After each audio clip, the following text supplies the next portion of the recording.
Hello and welcome back to the channel. हम में से कुछ लोग ये मानते हैं कि साइंस और स्पेस एक्सप्लोरेशन पर पब्लिक की मेहनत का पैसा खर्चना एकदम फिजूल है। उसी तरफ हम में से कुछ लोग ये भी मानते हैं कि हमें और पैसा खर्च करने की ज़रूरत है। ये एक ऐसा डिबेट है जो हमेशा से ही चला आ रहा है। इनफैक्ट मैं खुद भी बचपन से यही सोचता हूँ कि स्पेस के पीछे इतना सारा पैसा खर्च करने की क्या ज़रूरत है, जबकि यहाँ पर इतनी सारी परेशानियाँ हैं जैसे कि बीमारी, बेरोज़गारी, गरीबी। वो पैसा इन सब चीज़ों पर भी तो खर्च किया जा सकता है, right? Well, it's not that simple. Turns out कि इसके पीछे कई सरप्राइजिंग रीजंस हैं जिनके बारे में कोई बात नहीं करता, लेकिन हम करेंगे। So let's get started. शुरुआत से ही इंसान को उसके अंदर की क्यूरियोसिटी ने बहुत इंस्पायर किया है। कैसे एक छोटा सा बच्चा जो ठीक से चल भी नहीं पाता, वो ऐसी चीज़ों की तरफ अट्रैक्ट हो जाता है जो उसने कभी नहीं देखी, जैसे कि मोबाइल की स्क्रीन या फिर लाइट और साउंड वाले जो खिलौने। उसके अंदर की जो क्यूरियोसिटी है वो उससे ये करवाती है। वो ये जानना चाहता है कि यार ये एग्जैक्टली है क्या, और हम इससे कोई अलग नहीं है। हम भी नॉलेज की तलाश करते हैं, ना कि सिर्फ अपने आसपास बल्कि पूरे यूनिवर्स के बारे में। और स्पेस मिशन हमें अपने दुनिया को समझने के लिए ऐसे रास्ते खोल देता है जो पहले इम्पॉसिबल थे। नई नई जगहों की खोज करना हमेशा से ही हमारे डीएनए का बहुत बड़ा पार्ट रहा है, खास करके 15th और 16th सेंचुरी के आसपास। आप खुद ही देख लो, वो सारे देश जिन्होंने 15th सेंचुरी में नई ज़मीन, नए देश की खोज करने में पैसा इन्वेस्ट किया था, आज वही सारे देश ग्लोबल सुपर पावर्स हैं। और ये जो स्पेस रिसर्च में हम लगे हैं, ये इस सबसे कुछ अलग नहीं है, कुछ नया नहीं है। जैसे कोलंबस और वास्को डी गामा की वजह से अंग्रेज़ों को मसालों के बारे में पता चला और हमें मशीनों के बारे में पता चला, उसी तरह इसरो और नासा जैसी जो स्पेस एजेंसीज़ हैं, इनकी यही कोशिश है कि एक दिन इंसान और क्या नया जान सकता है। हाँ, हाँ, मुझे पता है। ये ज्ञान और ये हिस्ट्री की बातें सुनने में बड़ी अच्छी लगती हैं, लेकिन ये कितनी प्रैक्टिकल है? आफ्टर ऑल टैक्स पेयर्स का, यानी आपका और हमारा मेहनत का पैसा इसमें लगा हुआ है, इसमें खर्च हो रहा है। इसका कोई असली बेनिफिट है भी या नहीं? अगर हमने रॉकेट साइंस में इन्वेस्ट नहीं किया होता, तो हमारे पास सैटेलाइट्स नहीं होते। सैटेलाइट्स जैसे कि GSAT-7 या फिर INSAT-3, ये सैटेलाइट्स आकाश में हमारी आँखें हैं। यानी कि इनकी वजह से हम दुश्मन देश जैसे कि चाइना पर नज़र रख पाते हैं। इसके अलावा डिज़ास्टर मैनेजमेंट, जैसे कि कहाँ भारी बारिश होगी, कहाँ बाढ़ आएगी, ये पता कर लोगों को इवैक्यूएट कर कई सारी जानें बचा पाते हैं। और ऐसे मुश्किल समय में इमरजेंसी सर्विसेज जैसे कि डिज़ास्टर मैनेजमेंट अथॉरिटी को कांटेक्ट कर पाते हैं। अब ज़रा सोचो कि अगर इसरो ने इन सैटेलाइट्स की रिसर्च एंड डेवलपमेंट पर इन्वेस्ट नहीं किया होता, तो न जाने हम कितने लोगों की अनगिनत जानें नहीं बचा पाते। ये चीज़ बहुत अच्छे से प्रूव हो चुकी है कि स्पेस ट्रैवल की वजह से कई सारी टेक्नोलॉजीज़ में एडवांसमेंट हुआ है। और ऐसे कई इन्वेंशन, ऐसे कई आविष्कार हैं जो हुए तो स्पेस ट्रैवल के लिए थे, लेकिन आज हम उनको अपनी डेली लाइफ में इस्तेमाल करते हैं। ऐसा ही एक छोटा लेकिन बहुत ही बढ़िया एग्जांपल है वेलक्रो। नासा के इंजीनियर्स का तो इनफैक्ट ये मानना है कि वेलक्रो के बिना शायद हम मून लैंडिंग कर ही नहीं पाते। और आज देख लो, वेलक्रो को हम चड्डी से लेकर गड्डी तक हर चीज़ में इस्तेमाल करते हैं। और ये तो एक बहुत ही छोटा सा एग्जांपल हुआ। ऐसी और भी कई चीज़ें हैं जैसे कि infrared thermometer, emergency blankets, vacuum ceiling और न जाने क्या क्या। और ये सब सिर्फ इसलिए पॉसिबल हो पाया क्योंकि हमने इन चीज़ों की रिसर्च एंड डेवलपमेंट पर पैसे इन्वेस्ट किए। आज हम एज ए स्पीशीज़ एक बहुत बड़ा चैलेंज फेस कर रहे हैं, क्लाइमेट चेंज और रिसोर्स डिप्लीशन, यानी कि संसाधन जैसे कि खाना, पानी और साफ़ हवा की कमी होना।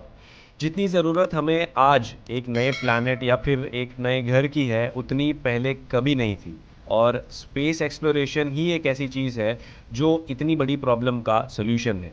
एक नया प्लैनेट ढूंढना या फिर किसी प्लैनेट को हमारे रहने लायक सूटेबल बनाना किसी साइंस फिक्शन मूवी की कहानी नहीं, बल्कि एक एक्चुअल ज़रूरत बन गई है। और साइंटिफिक एस्टिमेट्स के हिसाब से हमारे पास 500 साल से भी कम टाइम बचा है जब प्लैनेट के ज़्यादातर हिस्से रहने लायक नहीं बचेंगे। पीने लायक पानी ख़त्म हो चुका होगा, हवा पॉइजनस हो चुकी होगी और टेम्परेचर इतना ज़्यादा होगा कि खेती कर खाना भी नहीं उगाया जा सकता। देखो 500 साल तो वैसे सुनने में बहुत ज़्यादा लगते हैं, लेकिन स्पेस में एक नया घर ढूंढने के लिए ये बहुत कम है। एंड आई डोंट थिंक कि हमें इस तैयारी में, इस कोशिश में कोई भी कसर छोड़नी चाहिए।